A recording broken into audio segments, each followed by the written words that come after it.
ওরে কেমন করে ঘুমাও তুমি, কেমন করে ঘুমাও তুমি, ফজর করে কাজা।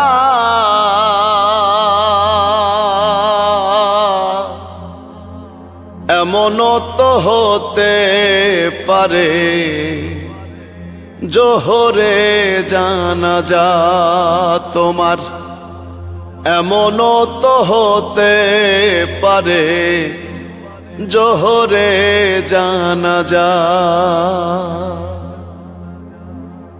মুসলিম হয় না জন্ম নিলেই মুসলমানের ঘরে, কাফের মুমিন তফাতটা হয়